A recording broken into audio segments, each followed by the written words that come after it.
Thursday, October 8th, 2020. It's picture day. If you missed your time, you can stop by either Friday or Monday. During your lunch today, get those taken care of. Happy birthday to Ashley Kelly, Caden Miller, and this weekend to Hayden McCurdy, Alexandra Brookholder, Sophia Romer, Brad Bowen, and Emma Ernsberger. I'm Major, and here's the view from the Falcon's Nest. Freshmen, if you have any textbooks or library books from URI, those need to be returned to the Media Center here at John Glenn as soon as you can.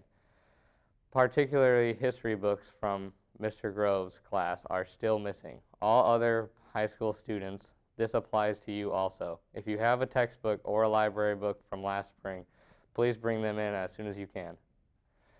There will be a general meeting for all members of the League of Extraordinary Falcons today in the Media Center at 2:15. All are welcome to attend. Now to a segment on choir, how has handled the start of the school year with Izzy Awald. I'm Isabel Awald, and I'm here with the choir director, Miss Housteller. Hi, Miss Housteller. How are you doing today? Hi, Izzy. I'm great. That's amazing. So let's just jump right into the questions.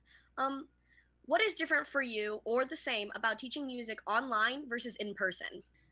Actually, it's been vastly different. When we were in the red phase, we could all sing all we wanted. I just couldn't hear anyone. And I felt like we were able to get a lot of work done. Then when we went to the yellow phase, I had people here in the classroom who couldn't sing because we didn't know if it was appropriate for us to sing yet. And so I had people virtually. I ended up giving assignments too, because our online textbook is called Smart Music, and you can actually go on and rehearse your parts up for your songs in that venue. So that worked out well, but it was a little odd trying to figure out what we were going to do in person if we weren't singing. And we did a lot of academic and technical work during that time. So that goes smoothly right into my next question. What are you hoping to do with the choirs once we're back in school full-time altogether? Nice days, we will be outside. We will always be masked. Instrumental music, vocal music, and theater all have the same constraints. We must be very careful about, we're super spreaders, I guess that's what they call us, because we create more aspirants.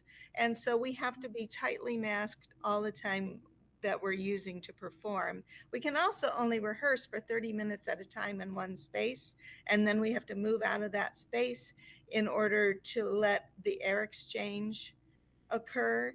Inside it takes longer, outside it's less time. What do you miss the most about being in person full time? What do I miss the most? Of the students, of course. Is the best part of teaching is being in a room with the students all the time. So just being with my students that I love so much, that's what I miss the most. Last question, do you have any big or exciting plans that you're ready to put into motion for the choirs this year? I had a big plan before we ever started the school year, and that was, I know that there's a lot of unknowns in our year, a lot of things that we're just unsure about. But one thing that we know is that Spring Spectacular will probably happen in May, and it's going to be a great show. Lots of comedy, lots of celebration. There will be a FFA officer meeting today during homeroom starting at 2:15. It's an important meeting, and if you can't make it, let Mr. McLaughlin know. Glenn Girls Soccer won our first sectional game against Jimtown. Goals were scored by Lena Thomas, Maya Vermillion, Ellie Lang, Saya Lang, Logan Ritchie scored a penalty kick.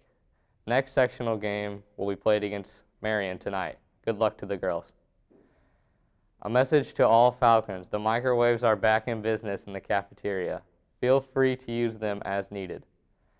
Chinese Club will meet today at 1:45 to 2:15 in the cafeteria. And that's all that we have today, thy Falcons, oh great birds of flight. Have a magnificent evening.